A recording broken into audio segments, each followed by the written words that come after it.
En tout cas, vous visez spécifiquement les gauchistes. Par exemple, Papasto, pour toi, pourquoi il est si important de cibler principalement le gauchisme, les gauchistes? Eh bien, un parallèle à faire entre la réflexion que vient de faire Julien sur la violence et cette cible-là qu'on a choisie.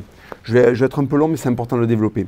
En fait, la violence a été écartée comme étant quelque chose qui ne devait pas appartenir à la civilisation. Or, le paradoxe, c'est que les civilisations se maintiennent et se gardent par la violence justifiée, la violence contrôlée. C'est la différence entre faire une action de combat et une exaction. Voilà, par exemple, à l'armée, ils ont des règles n'importe quel militaire a des règles d'engagement, qui le différencient d'un assassinat. Ça, c'est très important. Bon, on a fait comme si, en même temps qu'on a décrété que c'était la fin de l'histoire, comme tu le disais dans les années 90, c'était la fin de la violence, que plus aucune violence n'était légitime, et que la violence était obligatoirement rattachée à la barbarie. Et ça, c'est nié, qu'y compris dans les fondements de notre civilisation européenne, la violence est omniprésente. Les philosophes grecs, quand ils avaient fini de penser, ils se mettaient des marmules sous les oliviers, parce qu'ils considéraient que la seconde partie d'une réflexion, c'est de pouvoir la mastiquer avec le pif en groseille. Tu vois le truc?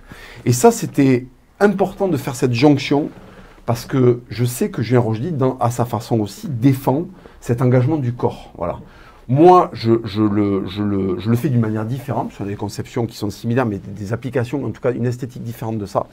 Et pourquoi je cible le gauchiste? Parce qu'en fait, nous avons des ennemis qui sont vindicatifs en face de nous, d'accord? Ce sont des ennemis qui sont déclarés, qui sont déclarés en tant qu'ennemis, et qui veulent détruire notre civilisation. Mais pour la première fois dans l'histoire, nous avons des ennemis qui ne se déclarent pas en tant qu'ennemis, qui sont les alliés de nos ennemis déclarés, et qui sont dans la cité, qui sont avec nous, qui sont prêts à nous poignarder dans le dos.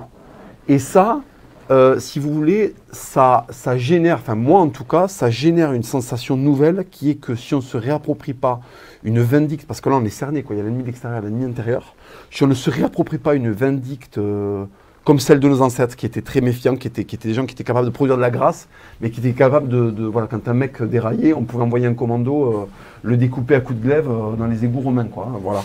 Donc ça, c'est vrai qu'on a perdu un petit peu cette aptitude-là. Et pourquoi le gauchisme? Justement parce que c'est un ennemi inédit et c'est un ennemi qui se paye le luxe de se déguiser en ami ou en neutre. Voilà. Et ça, je trouve ça particulièrement détestable. La vie, c'est se tâcher, on peut se tromper d'idées, mais à partir du moment où on s'est jeté dedans à corps perdu, au moins on a